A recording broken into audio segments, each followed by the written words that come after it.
Microsoft Excel pivot tables.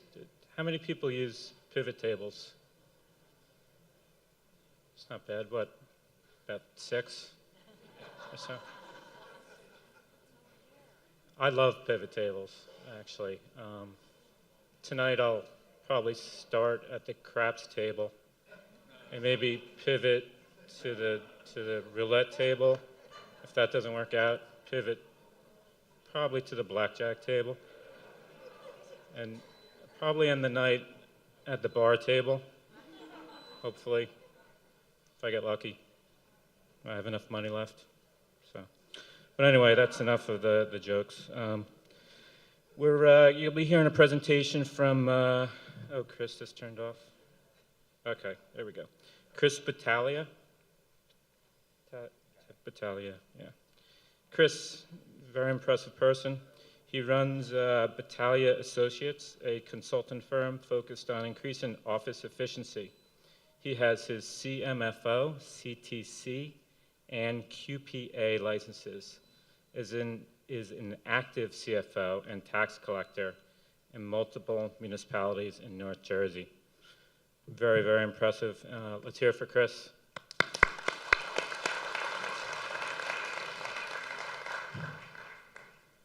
All right, so we started doing this these Excel classes last year. We got pretty good feedback, so we're taking another stab at it this year. Ann taught the morning class with the beginner functions and things like that. And this is going to operate under the assumption that you're pretty familiar with Excel already. It's something that most of you probably use every day. So I'm going to get more into architecting a spreadsheet that's actually functional, and using pivot tables. We'll go through some more functions and actually using those functions and why I use the functions. So what I did here, most of this, actually all of this, is live information from various municipalities that I work in. I go to I think it was listofnames.com. You put a bunch of random names into a list and just swap them out. So these are spreadsheets that I use in the office. When I start with the spreadsheet, the first thing that I notice on people's spreadsheets is that they don't have headers, they don't have any structure to them. You want to format these as a table. So you want a line with headers, and you want all of your data below that. And each line of data should be unique. So if you have a person, I use a budget, salary, and wage spreadsheet as an example here. But if you have a person, in this case, their name's Deborah Accord, if they have more than one title or something unique, you should have multiple records for that person. So in this case, you pick all of the information that is going to be specifically unique to that individual record. So as I'm structuring this, I'm thinking, okay, well, my salary and wage chart is going to need to tell me who's going to have step increases. They're going to need to tell me who's going to have longevity increases throughout the year, things like that. I'm going to want to know by department what it's going to cost to pay everybody. And then, with the user-friendly budget, you have a couple of more categories. You can see that I've got one here called UFB organization, UFB CAFR, which are, how they require us to sort them on the user-friendly budget. So, I start with, here's my department. I make another description. Typically, I use this for unions, and in one union, I might have 6 different sets of rules for people that are hired after a certain date or before a certain date, or whatever they are. So I'll have as many of these other individual categories as I need. Again, completely unique to the person, to that record. UFB organization, you'll find these words directly off of the user-friendly budget. Same thing with the CAFR. Employee, I added a full-time and part-time count column here just because it asks for that on the user-friendly budget, and this person counts as one full-time person.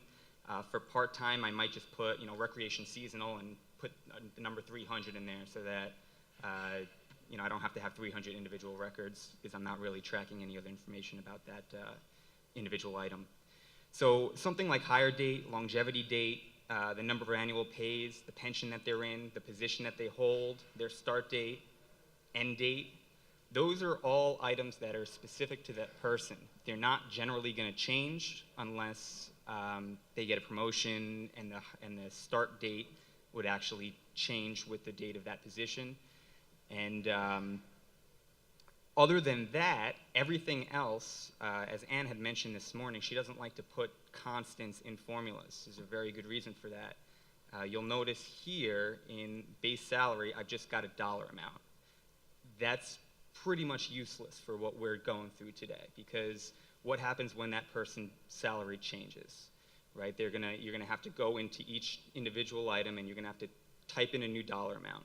So I didn't get into a full spreadsheet here with everybody's base salary, because most of it's made up anyway, and the longevity percentages, but I'm gonna go through quickly how to link something like that so that all of the formulas in the columns are what we call dynamic, right? They're gonna change as you need to change your variables. Variables are gonna be as the date changes. You know, today is September 27th. On September 28th, if somebody gets a step increase, you're gonna want the spreadsheet to recognize that, and it's gonna change in accordance with it.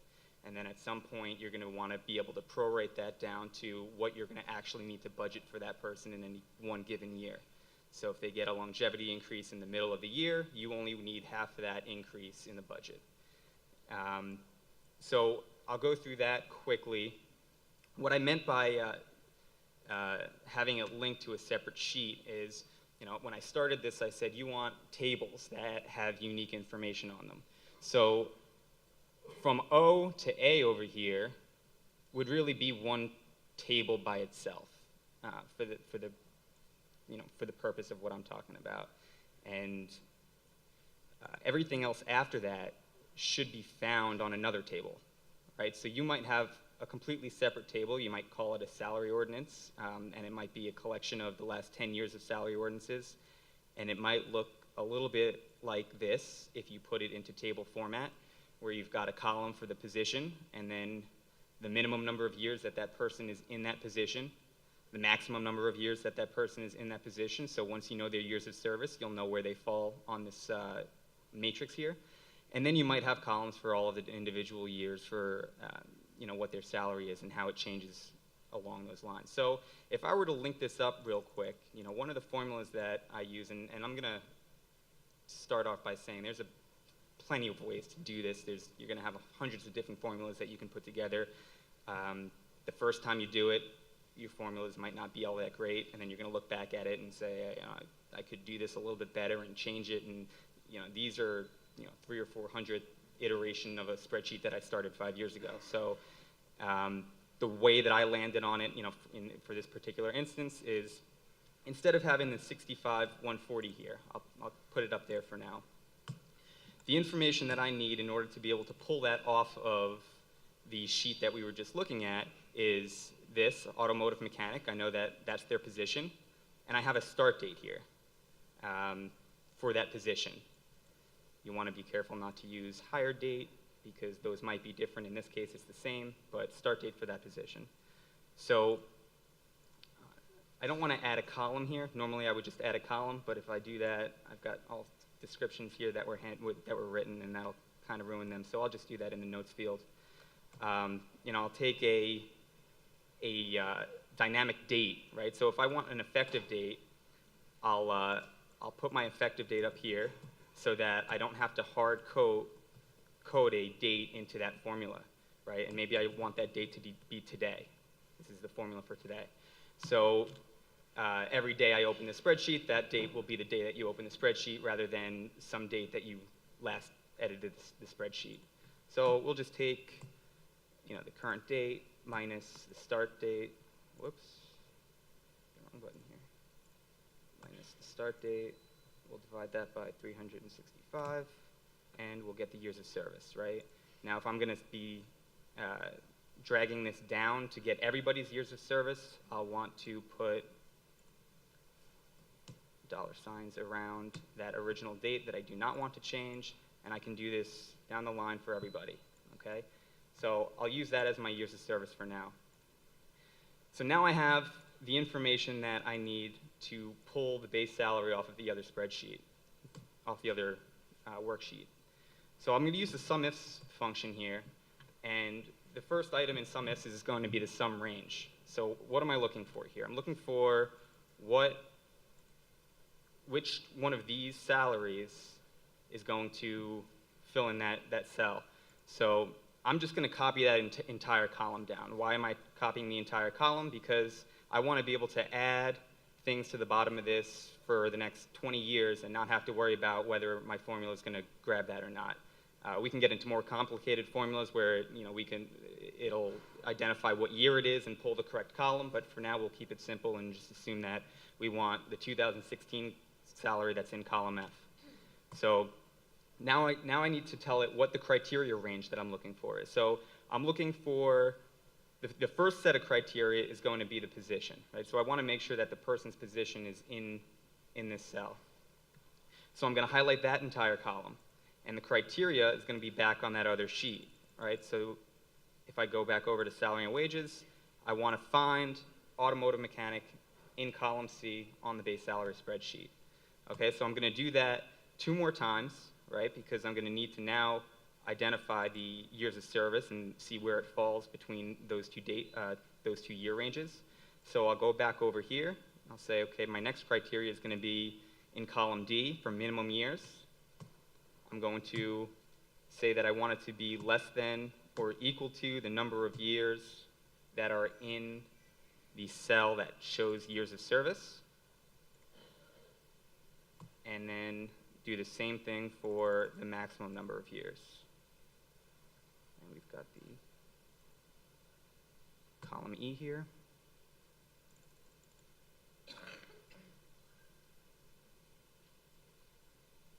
And we want that to be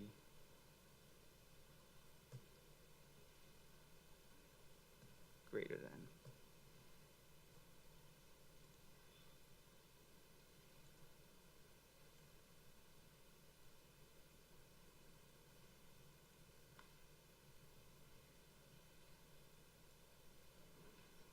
And it brought it twice.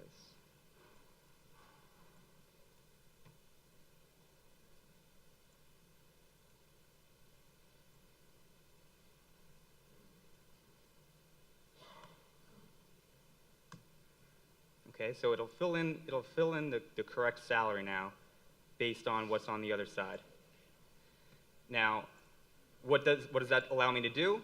That allows me to, as this date changes, this salary is going to change. So if I take 20 years off of this, when this person only had 8 years of service, it should, if I put in 09, 27, 1997, it should change it to what that salary would have been at 8 years of service. So you can use this now forever, right? All you have to do is populate the contract information or the ordinance information every year, and your salary will now work forever. So I'm not going to go through the whole process with longevity. In this case, we've got some let's say holiday pay in here. But you would want a different table for every one of those, link them up. Every time the contract's renegotiated, you type in the new numbers, you have a dynamic range there. So it works very well, and you only have to do it one time. Why do you want to do this? Why did I start doing it? I sat in front of a council. Actually, it wasn't in front of the council. We had a finance committee meeting during one of our PBA negotiations. It was about 4 years ago, and the contract had just ended, so they were going to start contributing to Chapter 78. At the time, they didn't really know or care about that. This is the council.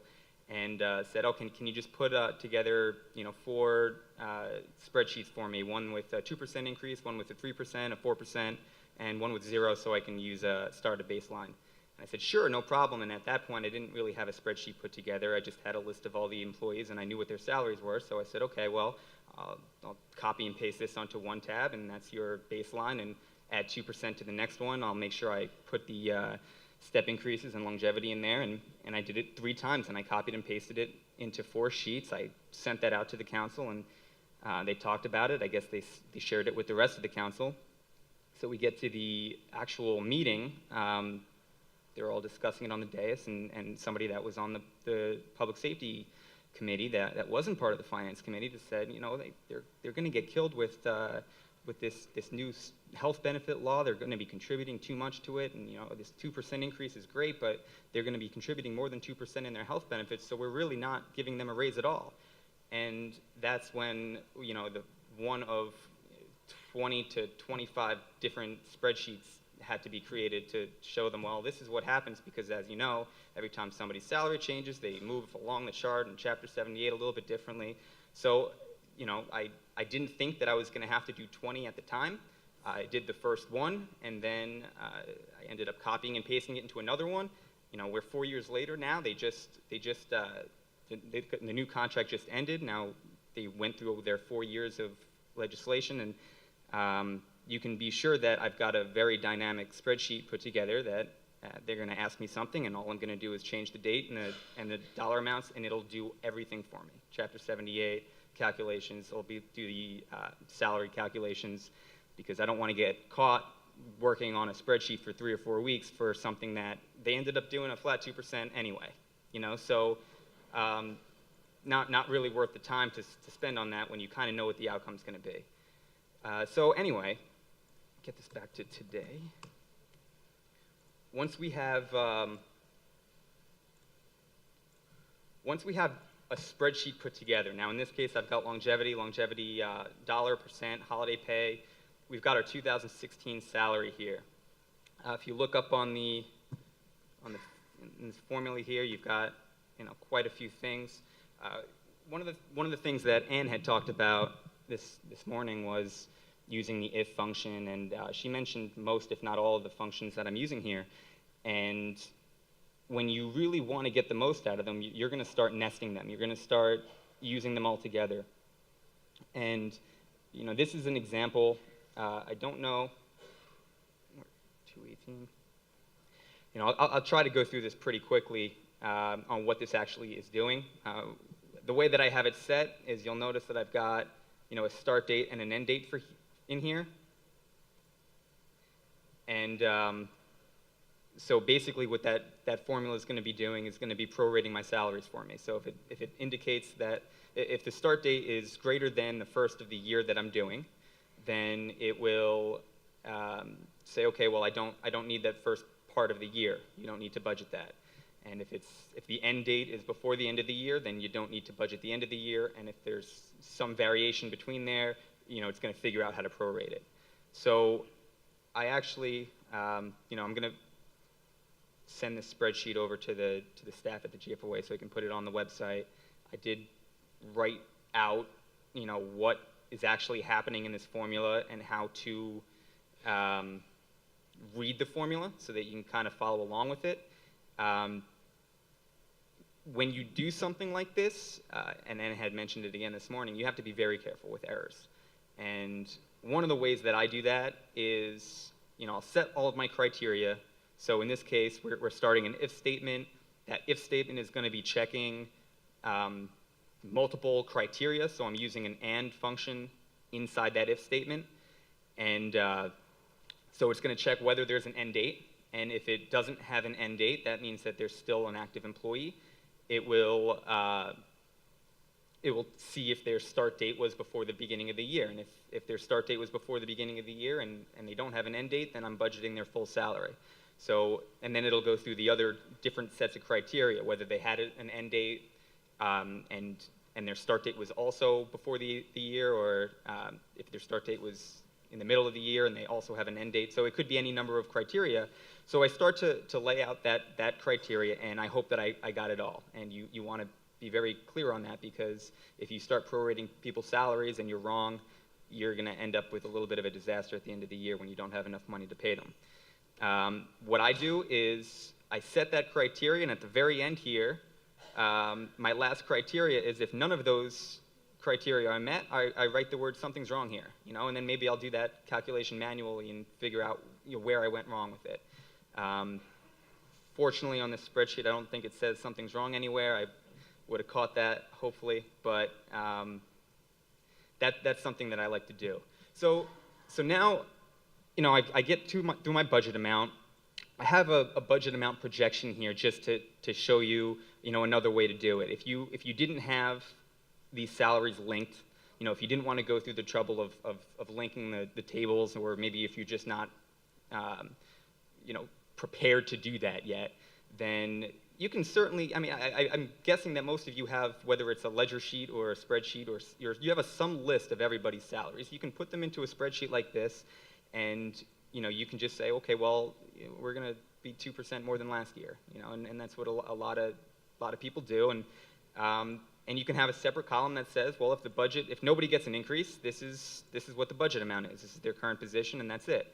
If you want to project increases, then if you want to, what I do is I split them out by these other descriptions, because the DPW contract might say that they're going to get 2%, but the police contract's only 1%, and whatever it is, I'll put them somewhere else. Now I have them all on this sheet. I normally will not do that. I'll make a separate sheet for every table that I'm working on, because I don't want to add a row into this sheet and it screws up my tables. So you always want to keep every table in a separate sheet, and then just link back to that sheet. But for this case, so that I have everything in front of me on one screen, I put potential increases. And when you link them this way, again, the same way that we used the dynamic formula before, this is actually using an index match function. If you know VLOOKUP, it's the same thing, except you don't have to worry about sorting problems, and you don't have to worry about your initial, the column that you're looking up being before the column that has the result in it. So I like to sort my information in all different ways, so I never want to put a formula in there that's going to be dependent on the way that I sort it. So in this case, we have an index match. It's looking at the other description over here. In this case, it's DPW union, and it's going to take whatever percentage I've got in column AM, and it's going to apply that. So now I've got a budget projection. In this case, I think I did it 2% across the board, except for part-time people who were unfortunate this year and didn't get an increase. And then what we move on to is our pensionable salary, right? So our pensionable salary is going to be what we use to calculate the Chapter 78, maybe, if that's the way you're doing it. And you're going to need it to do your pension reports, and this will allow you to link this to an export from your payroll company with all of the pay data and say, well, this is what was deducted from their paycheck, how much was it supposed to be? So you can link this up with the pension contribution portion, but the reason why I put this on this spreadsheet was they want, on the user-friendly budget, to know what the employer share is of the pension for each individual department. So the way that I do that is I'll take the total bill, which I have on this separate table, which again would be a separate sheet. I take the total bill, I take the total number of pensionable salaries. This is just a quick sum if of all of those pensionable salaries on the earlier column over here in column X. And it'll come up with the percentage of the total, and it'll say this is the employer share for that individual person. Now I've got all the information that I need to complete both my budget document, at least the salary and wage portion, and it'll populate the user-friendly budget for me. And all I did was move this from a bunch of spreadsheets or doing it manually to just a couple of columns that have all of the information that I need. So I know the class was pivot tables, but to get there, you really need to set up the data to be able to do that. So the first sheet, you'll find this looks a lot like sheet 7 on the user-friendly budget. And what I did to get there is if you go to Insert, you have the option for a pivot table here. What a pivot table is doing is, the way that I like to view it is it's a reporting feature for Excel. You can take any bit of the information and you can move it around and rotate it on any axis that you want to get the information that you're looking for. So in this case, we had a column that asked for that UFB organization, and let's add a new pivot table here. The first part is asking you, what data do you need?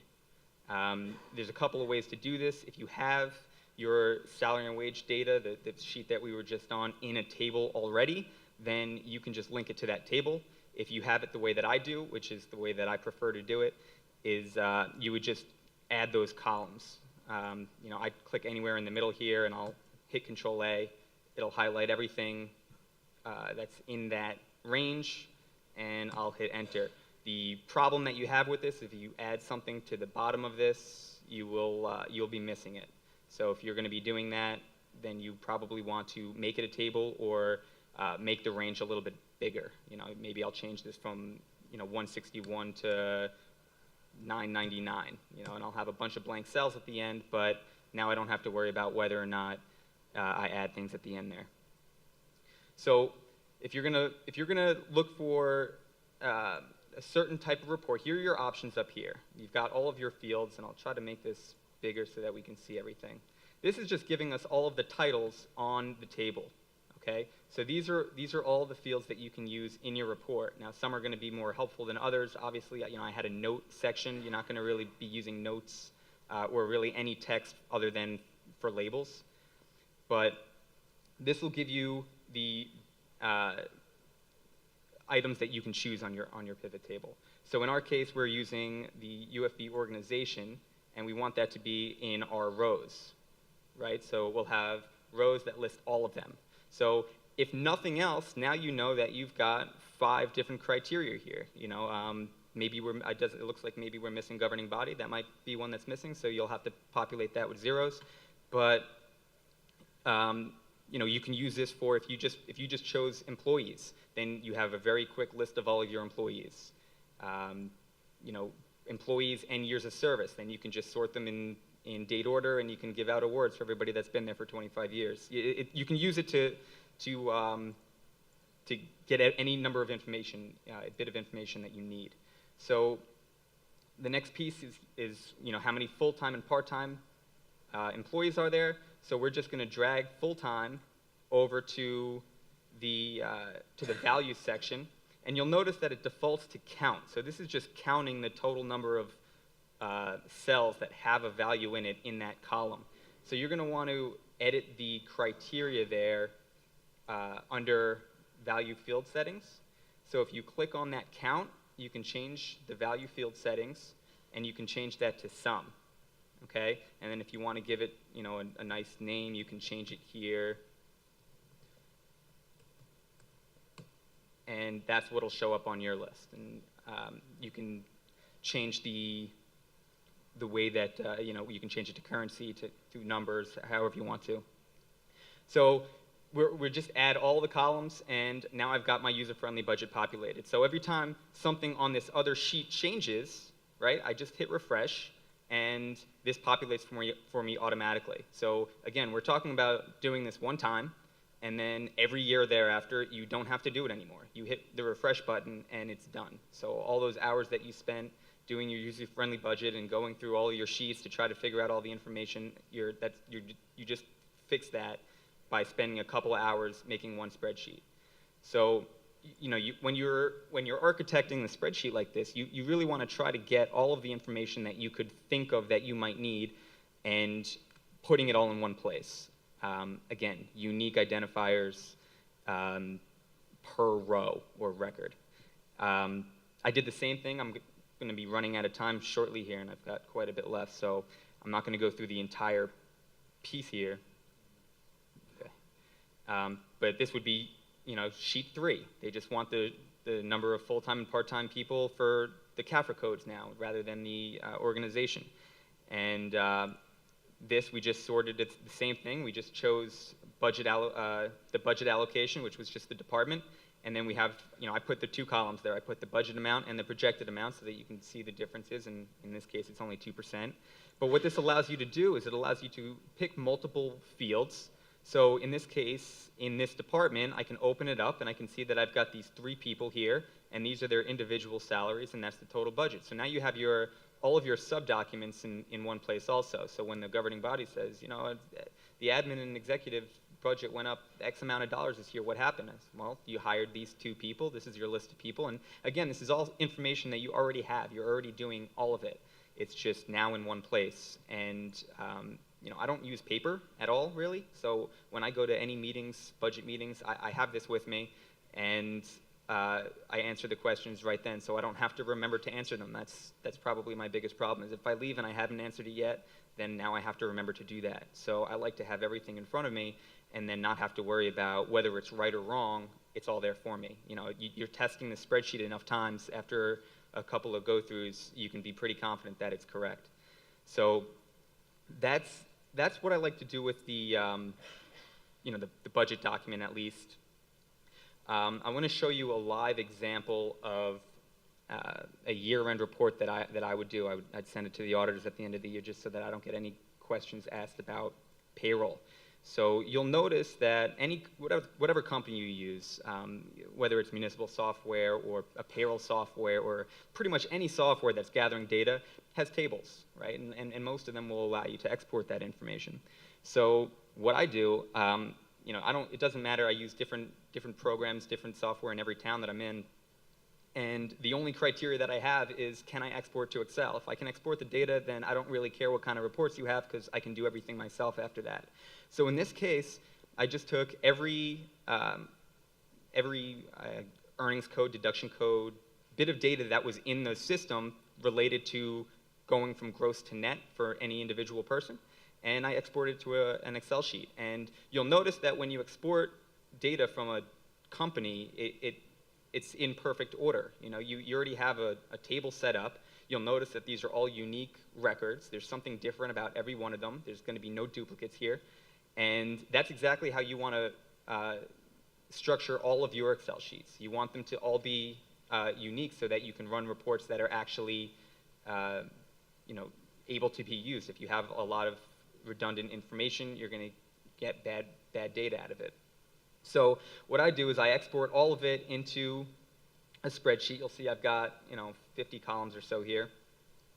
I add a bunch of test columns because I like to add my own columns, and I like to keep them consistent.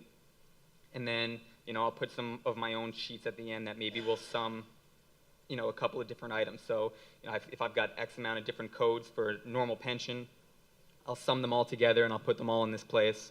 If you've got a deduction code for PERS and a deduction code for PFRS, well, I can do a quick formula and say, well, if that person has a deduction out of that code, then they're in PERS. And if they have a deduction out of the other code, they're PFRS. If they have neither, they're not in a pension system, or at least not for that payroll. So that'll allow you to put together more information. So that's exactly what I did here. So once you have all of your data in one place, we're back to the pivot tables, right? So now on this summary sheet, I've got 5 pivot tables on one page. So I start with my gross payroll. I have it as a pivot table. Maybe it doesn't need to be because it's only one item, but it's really easy, and I'll show you why I have it as a pivot table in just a minute. But you could also put a formula in there to do that. And every payroll that I populate this, which I do after every payroll, it will add to this list. And what this is over here is called a slicer. So it basically allows you to add filters to multiple pivot tables at one time. And I think that they started that in 2010. So if you have an Excel version prior to that, you might not be able to use these slicers. This is 2016. But if you go into any one of your pivot tables and you go to Analyze, you'll see that you have an option there to insert a slicer. And once you do that, it will automatically link any table that has identical information. So if in this case, I've got 5 pivot tables, and they are all drawn from the same exact set of data. If I added a column to one of them, it wouldn't include in the slicer. So you have to make sure that all of them are drawn from the same set of data. You can do that as easily as just copying and pasting a pivot table into a separate part of the spreadsheet, and you can be sure of that. Otherwise, just make sure that you select the same data source, which is up here. So you can see that this data source is columns A through HM on the payroll data sheet. If you just copy and paste this to the data source on all the other pivot tables, you'll know that you have the same one. Alternatively, you can just take a look at what selections are on this. If you right-click, you can report connections, and you can see the 5 pivot tables that it's connected to. I can also disconnect them to any one or multiple if I wanted to do that. So what is this pivot table doing? So I just removed the filter. This is telling me all of the information. We've got a gross payroll of about 5 million. This is a small town. I know some of you are probably laughing about that, but this will allow me to now itemize it any way that I need to. In this case, after payroll, we want to fund it, right? So we're going to send X amount of dollars out of the budget. We're going to send it over to the payroll account, and I'm going to have to record a receipt for that. So I know that all of these categories, these are all my deductions. I know that all these categories are going to be in the same spot every time I run this report. So I just link, and these are my account codes in one of the towns that I'm in, and I just print this out, I hand it to the tax collector, and they post the receipt for me in whatever finance software that I'm using at the time. And then I don't have to worry about whether it matches, because I've got proofs down here that say, well, if one of these is off, then maybe I added a deduction code to my payroll company, to the payroll software, and I forgot to add it to the spreadsheet, or earnings code, or whatever it may be. So now I don't have to rely on an export or wait for my reports to be delivered. I can submit payroll, I can run the reports, I can do all of my funding, and I'm done with the entire payroll process in however long it takes you to do payroll. Another hour after that, I've run all my reports, I've recorded my receipts, I've done all my third-party checks because I have them all here, and I don't have to wait a day. The checks come in, I sort them, I'm done with payroll. I try to stop the paper from actually even coming to the office, and if I was given the opportunity, I would set up direct deposit everywhere and stop paper altogether. So let's get back to the slicer. If I just click on January 7th, that was the first payroll of the year, every one of these is now going to adjust for just that payroll, right? So now I can see what happened on just that payroll for every department. So if you want to look at police overtime or something like that, then maybe you want to go to the police department and you can open this up and you can see all of your employees and where the overtime.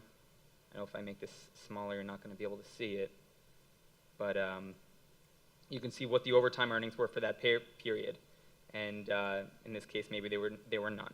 So this will allow you to, pretty much answer any question that's asked about payroll. So I send this, I check with the auditors, I make sure they know how to use the pivot table. I say, if I send you all the information and I organize it for you, are you going to ask me any questions? I get a no. I'm thrilled. So you can do the same thing with, let's pick a deduction. Let's insert a pivot table. Let's get that same range. Did I copy and paste it? I did not. So let's go find it. Payroll data. We'll highlight all of these cells here. And it's probably quicker for me to just type it in.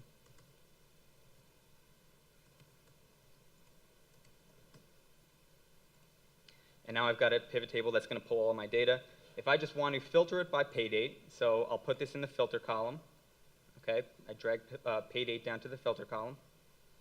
Let's open this up a little bit. And let's pick an earnings code. We'll say DCRP.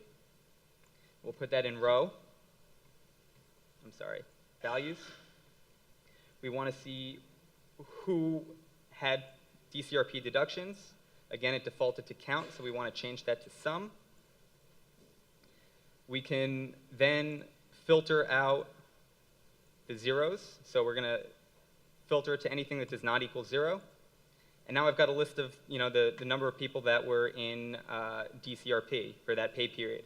And then all I have to do is filter the date, and if I need to reconcile what I paid to DCRP for January 7th or for the year, I can do that. And I can make this a column instead, and now I know what happened on every single payroll for the entire year, right? And you can do this in any number of ways. Another nice thing about pivot tables is you can make pivot charts. I know a lot of governing body members you give this to them and they really have no interest in it, but you hand them a chart and it makes sense. So if I do the same thing, let's just make a copy of sheet 2, and instead of having the pivot table, we'll go to pivot chart, right? So we have a pivot chart over here, and let's get the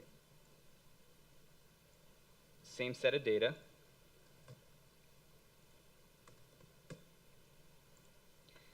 And now everything else looks the same, except they call it an axis instead of a row and a legend instead of a column. But we can take, a good example is probably police overtime. They want to see how it worked throughout the year. And maybe I want it monthly. And maybe I don't have a monthly column in my original data. So, that's one of the reasons why I use these test lines, right? So I'll change test 200 to month. We've got the pay date there, so I just want that to be in a text format, and I want it to give me the month, and maybe I like them all in upper cases just because I'm strange like that. So now I've got a month. I've added that to my original set of data, and now I can run reports monthly. So my first addition to this, I'll want to refresh my data, and then I'll find month. And you can search on the top for it, which makes it easy for you, and I'll put that in my legend. The next thing is going to be the department. So I'll put the department description in my axis, and I want to reverse those. So now I want to filter that department by just the police department. So let's throw that into filter. Let's change this to just police. And what do I want to see? I want to see overtime. So let's take a look at overtime earnings. Let's put that in the values. And now I've got a monthly chart of my overtime for the year. And you can see how it moves. And if you want to make it, look pretty, you can go to design and you can take any number of the standard ones. You can change the colors around. You can play with it quite a bit and figure out what they like to look at and give it to them that way. But it looks like we're about 5 minutes left. So, the point of this class wasn't, I'm not expecting you to learn everything that we just went over right now. It was really more to give you an idea of what to look for. There are plenty of people on the internet that know a ton more than you and I, and they post things on there all the time. There's forums. I've had books on Excel, and you really just need to know what to search for. So once you know what to search for, all of this will pop up. I'm looking to make a chart, a monthly chart, and there'll be a forum where 30 people respond with 30 different ways to do it, and they're all great. And you can get as involved as you want. There's an entire tab in Excel dedicated to writing your own functions. So you can write in code what you want it to do, and none of the functions even appear. And Anne had mentioned earlier about locking it. You can hide everything so that you send them just a spreadsheet with numbers on it with formulas that they won't be able to understand because you wrote them yourself, which is my preference because then they can't tamper with it. But it's really to give you an idea of what to look for. So I guess if you have questions, I don't know if you do, but this will be on the website. Admittedly, I did not get it over to them in time to get it up there today, but they'll have it for this afternoon. I don't know how quickly it takes for them to, how long it takes for them to get it up on the website. But any questions? Yes. Trial and error, a lot of trial and error. So like I said, 4, 5, 6 years ago, I said, I'm not gonna. I started in a payroll department that had, 12 column, 13 column pages that I couldn't read the handwriting anyway. They were all in pencil, and the totals were in red pen. I think that this is the way certain people are taught. This was before my generation, so. There had to have been a better way. And so I started typing the numbers in. And then, I realized I had to type these numbers so many times, there's got to be a way for me to only have to type them once. So, like I said, this is like number 300 or 400 spreadsheet of the same exact thing, and that's just what it turned into. And that's going to be the case for you. You're going to work on it, and you're going to say, this is great, but now look, I can do this, or I learned this new function. Let's see if I can incorporate that. And the user-friendly budget will change or disappear, and you'll need more information or less information, and the budget document might change, and then you just add columns and figure out how you can get those columns from other sheets without having to repopulate them every time. So again, trial and error. That's the short answer. Yes?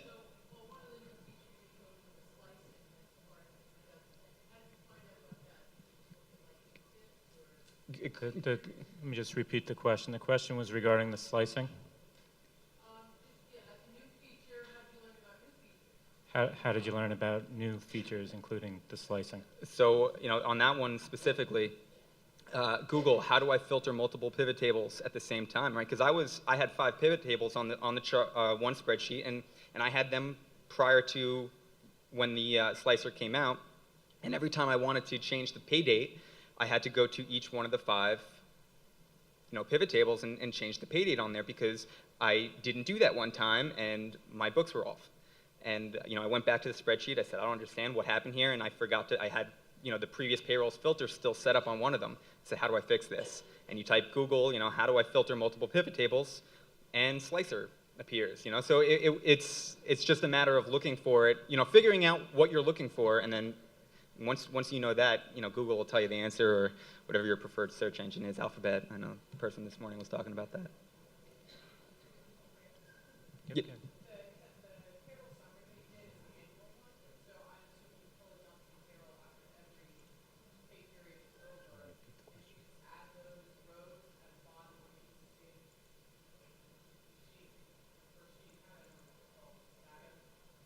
So what she's asking about is, how am I updating the spreadsheet every payroll if I'm adding rows to the bottom of this original spreadsheet?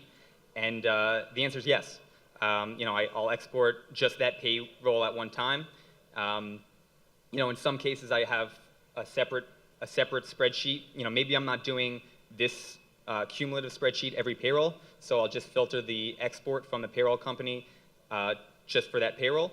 And I'll just do one payroll at a time, make sure each one proves out, and then at the end of the year, I'll run a year-to-date one, and it'll have everything in there. And then if you need to tie in the numbers, they should tie right back to your general ledger anyway. All right, that was a great presentation. Let's hear it for Chris. Very powerful tool. Thank you for attending.